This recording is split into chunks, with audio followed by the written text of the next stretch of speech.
On this Saturday night, keeping the faith in a do-or-die game. A Blue Jays loss forces a final Game 7 in Toronto tonight. 100%. Jason 7. Jason 7. With fans across the country supporting a team that has come from behind before. The Prime Minister's trade war mea culpa as he wraps up his trip to Asia. Did you apologize to Donald Trump about Ontario's anti-tariff ad? I did apologize to the president. And why he says he's willing to go to an election over next week's federal budget. Plus, the backlash against the Alberta government for its controversial move forcing teachers back to work. And falling back tonight, the impact of the time change on productivity. Global National. Reporting tonight, Colleen Christie. Good evening. Thanks for joining us. Well, here we go again. It all comes down to tonight. Baseball fans across the country are on edge as the Blue Jays and Dodgers head into a decisive Game 7 of the World Series. Jays superstar Vladimir Guerrero Jr. is pulling out all the stops ahead of the game, pulling into Rogers Centre with a nod to one of Canada's most clutch hockey players, sporting a game-worn Marie-Philippe Poulin jersey. Watch parties are planned from coast to coast to coast as Canadians brace for one more night of high emotion and the chance to make history. In the midst of it all is our Eric Sorensen, who's been covering this roller coaster Blue Jays run for weeks now and begins our coverage tonight. Eric. Colleen, Toronto's manager calls it the two best words in baseball, Game 7. It's only the third time in almost 50 years that the Blue Jays have played in a Game 7 and the first time in a World Series. And it's a home game here in Toronto.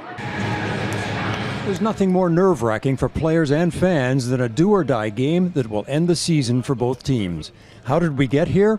A ninth inning like no other in Game 6. A Blue Jays hit that wedged in the outfield wall, limiting Addison Barger to a double. And then, the first ever game-ending double play started from the outfield. It was that kind of night for the Blue Jays, who scored only one run. The outcome didn't surprise analysts or Dodgers fans who believed going in that Yoshi Yamamoto, arguably the best pitcher in baseball, would extend the series. Guaranteed. I believe so. Guaranteed. I'll put the house on it. But this fan was also forthright about Game 7. I really give you guys 50% chance of winning Game 7. Sounds about right. Over 122 years, there have been 31 World Series that have gone the full 7 games. The home team has won 16 times, the visiting team 15. The biggest factor may be pitching, and what a matchup. The greatest all-round player, Shohei Ohtani, will pitch for the Dodgers. Max Scherzer, a legend still playing, will start for the Blue Jays. Scherzer was asked about winning a 7-game series before he knew there'd be a 7th game for him to pitch in. Anything can happen. The ball can bounce any which way, and you got to go out there and make your own luck. So when you just got to get in these moments and feel the moment and rise to it. No better guy to have on the mound to kind of navigate the emotions. Max has been getting ready for Game 7 when he knew he was pitching Game 3. What can players do to be ready for a game with everything on the line? At the end of the day, you got to win one baseball game. It's the mindset we've taken the whole postseason. The 2025 team has been marked by this relentlessness. Here's what this analyst is watching for. I'm looking for this lineup to figure them out quickly, and try and pile up a couple of early runs. If there's one advantage, it's the home crowd in Toronto. The message from the Blue Jays manager, be loud and rowdy. It's going to be fun. You know what I mean? It's going to be 3 or 4 or 5 hours of mayhem and great baseball. If the Blue Jays lose tonight, expect attention to turn almost immediately to off-season questions such as Bo Bichette and other pending free agents and whether they will re-sign with the team next year. But if they win, expect the excitement to carry on for days and the memories for a lifetime. Colleen? Eric Sorensen in Toronto. Thanks, Eric. So just how are fans coping ahead of tonight's do-or-die matchup? Lexi Benedict took to the streets of Toronto to find out. Last night didn't go as planned for Jays fans. Disappointing, but they tried. Maybe tomorrow. The LA Dodgers taking Game 6 with a 3-1 win to force a winner-takes-all Game 7. A tough night for Jays fans who were hoping to celebrate what would have been the franchise's 3rd World Series title. Jays in 7, 100%. It's happening. It's happening. It's just going to happen tomorrow. Have faith, Jays fans. We're good. Now we'll have something baseball fans, even those who remember the 92 and 93 championships, have never seen. The Jays in a Game 7 for the World Series. You know what? I think that ball being lodged in is just fate.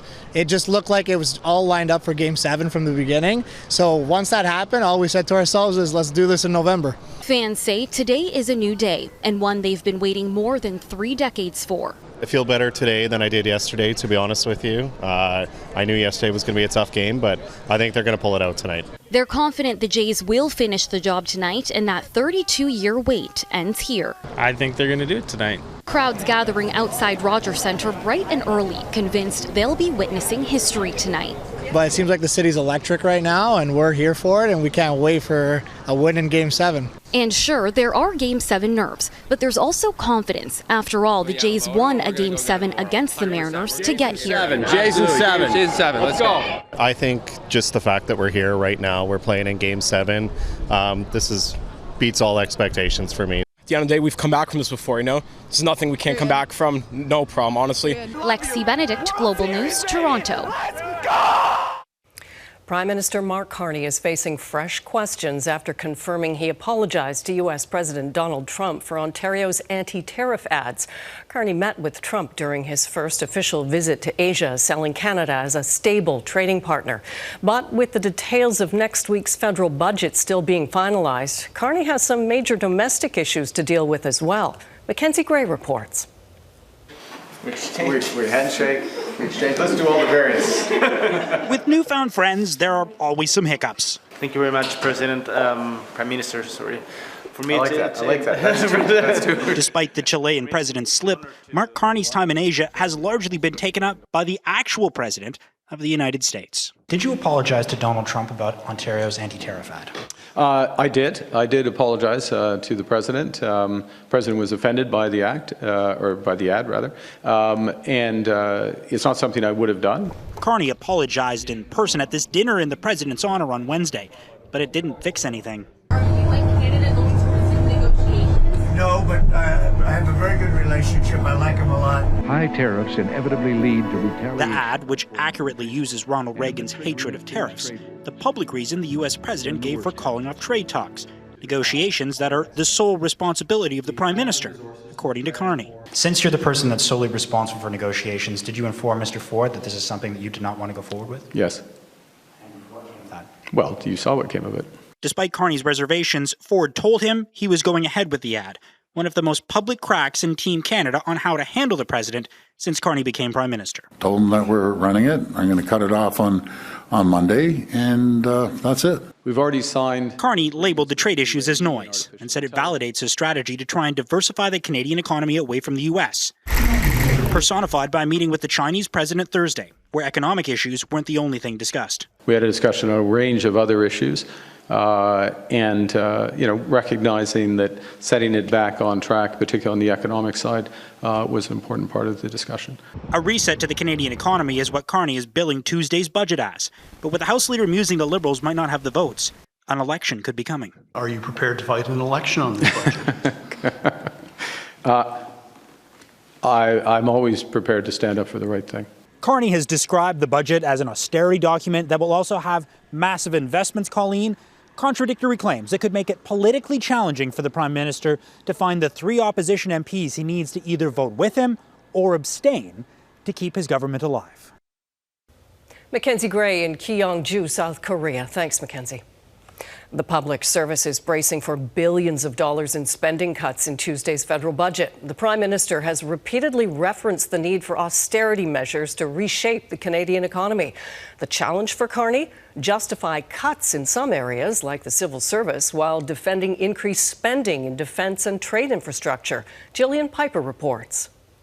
A critical moment for our country. With no end in sight to the U.S. trade war, Prime Minister Mark Carney is trying to convince Canadians that his first budget next week will boost the economy. Generational investments the scale of investment that this country has never seen before. That's what this budget is looking to unlock. But to pay for those investments, Carney has acknowledged sacrifices will need to be made, and while he will not provide any details, the government is signaling cuts to the federal workforce are coming. The last few years, the civil service has increased at the level which I think is not sustainable. We need to bring back the civil service to a sustainable level. Over the past decade, the public service has grown by nearly 40%, while Canada's population has only increased about 16%. Large departments growing the most over the past 5 years include Employment and Social Development, RCMP Public Services, Statistics Canada, Natural Resources, and Immigration, Refugees and Citizenship. We saw this with Harper.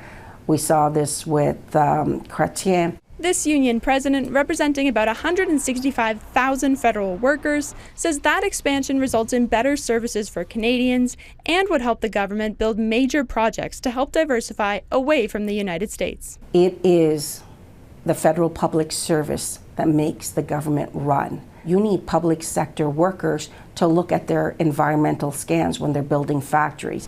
While downsizing can help counter some new spending, economists warn sweeping changes could do more harm than good. Inconsiderate cuts, you end up a few years down the road and you discover that you need this expertise, you need that, and you need to rehire again. And, it just creates more volatility. To pass the budget, the Liberals will need votes from at least one party, Colleen, but the Conservatives and the Bloc say they want a reduced deficit and other substantial changes in exchange for their support, something the government does not seem open to at this point, leaving only the NDP, which says public service cuts could be a deal breaker.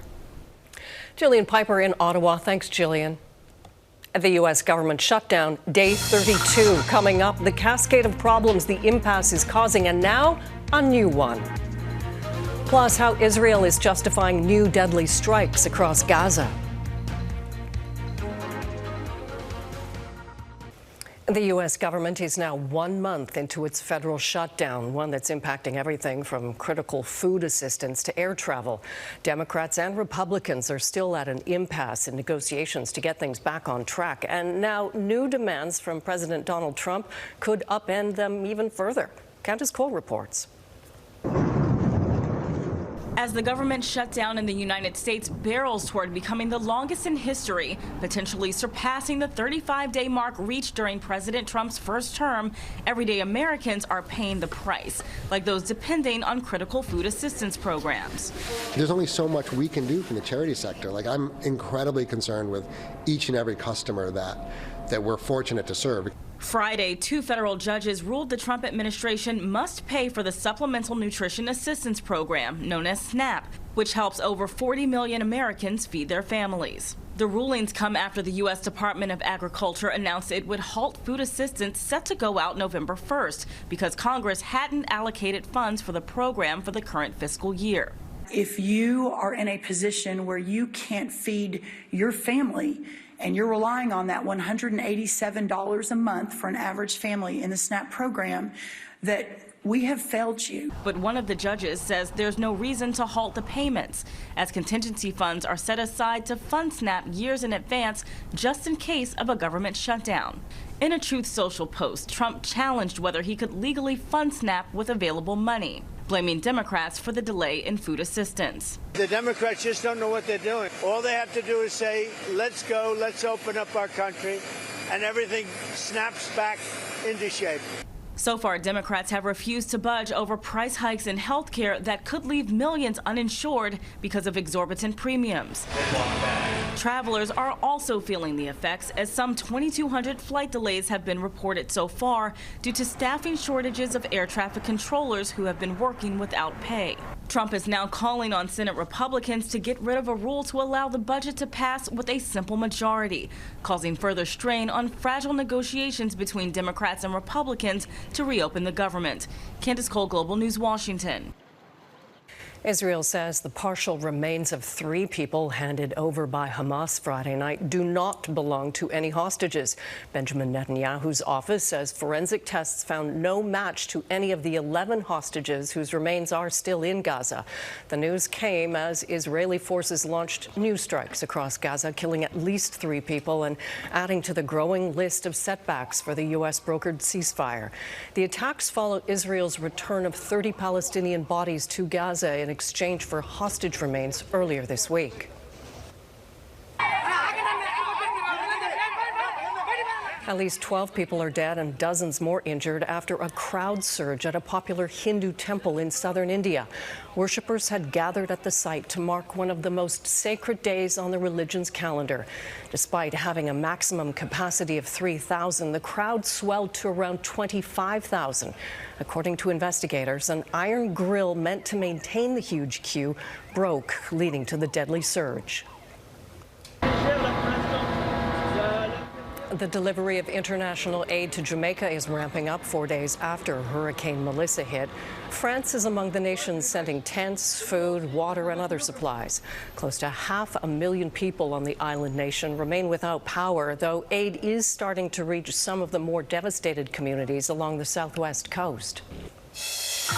Ahead, the political fallout of forcing Alberta teachers back to work.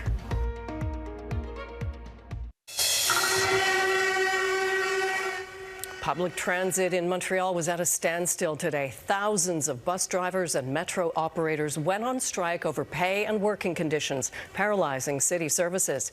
Montreal's transit union says it's been without a collective agreement since January and blames underfinancing by Quebec's provincial government for causing traffic and ecological problems. The union says workers will strike again later this month if no progress is made. Political watchers say the Alberta government's use of the notwithstanding clause this week to bring the teachers' strike to an end could become an inflection point for Premier Danielle Smith and the UCP.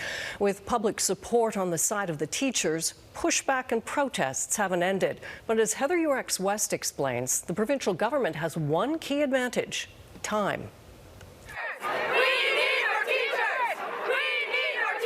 Across the province, just before lunchtime Thursday, thousands of Alberta high school students walked out of class. Students are 100% abundantly with teachers, and so we're hoping that the government can see that this fight doesn't just end with the strike. Mr. Yao. Days after passing a controversial back-to-work bill that invoked the notwithstanding clause to impose a contract on Alberta teachers while taking away their right to strike, it seems the pushback continues to grow. Certainly in the short term, there's a lot of heat and discussion around this, a lot of heightened emotions. I think the political consideration for the government is they've got a 2-year time horizon from now until the next election. Recent polling suggests public support for the Alberta government has dipped during the teachers' strike, with 44% saying they'd now vote for the United Conservative Party, down 7 points from January, narrowing the party's lead over the NDP. In an interview with Global News Wednesday, Alberta's finance minister stood by his government's use of the notwithstanding clause, but acknowledged Albertans want to see classroom conditions change. We've got thousands of emails, and I know that they are, disgruntled over a lot of things. And I guess my commitment is that we'll continue to try to catch up and address these things. There's a segment of the UCP base that is not enthusiastic about public education, see public sector unions as being highly problematic. Just as union supporters, Lisa Young says, were always more likely to support the Alberta NDP. It's where that middle group of Albertans will now land in the fallout of this legislation that will determine what will happen next in the weeks and months to come. Heather Yurex-West, Global News, Calgary. Next, why even an extra hour of sleep tomorrow morning won't help those of us who have to fall back tonight.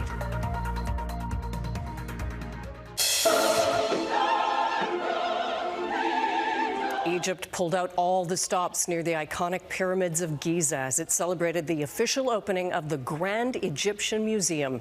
Built over 20 years, it's being touted as the world's largest archaeological museum. It houses around 100,000 artifacts, including treasures from the tomb of Tutankhamun, on full display for the first time. At some 500,000 square meters, construction of the museum complex has cost around $1.7 billion since it broke ground in 2005. Egypt is hoping it will attract 8 million visitors a year. Daylight saving ends in a few hours for most Canadians, so don't forget to fall back, turn your clocks back 1 hour. Even though many of us are gaining an extra hour of sleep tomorrow, new polling shows we're likely to become more sleep deprived because of it. And Gaviola looks at how that has a big impact on worker productivity. Daylight saving time is a polarizing topic. Honestly, I think it's kind of dumb. My take on daylight savings time, I wish didn't exist. I hate it. A new report by mattress company Endy suggests that people across Canada feel drained and unmotivated, particularly in the fall and winter when clocks turn back. It takes our body quite a bit of time to readjust, especially when we start to get into the winter months where at 6 p.m. I'm ready for bed because it's getting dark outside, it's colder. Nearly half of Canadians report feeling more tired. 30% feel less motivated after the time change and struggle to maintain healthy habits and routines. It really throws off our circadian rhythm. Now, our body is used to a certain type of sleep-wake cycle, and when we throw that off, then it's really hard to become alert. All of this impacts productivity, a concern for workers and employers alike. And Ghazi suggests being proactive about the time change. So for me, I actually in the evening change my clocks right away. She also recommends getting a blue light lamp to help regulate your sleep. Another tip, don't squander that extra hour. Young Canadians in particular tend to waste that bonus hour scrolling on social media or watching TV. Kind of messes with my sleep a little bit and it's just a bit annoying to get used to. Food for thought this weekend when most of us will fall back. Some exceptions include the Yukon and much of Saskatchewan. And a reminder that with some planning and the right attitude, the adjustment period can be easier. I love it. I work outside. Sure, it affects me maybe for a day or two.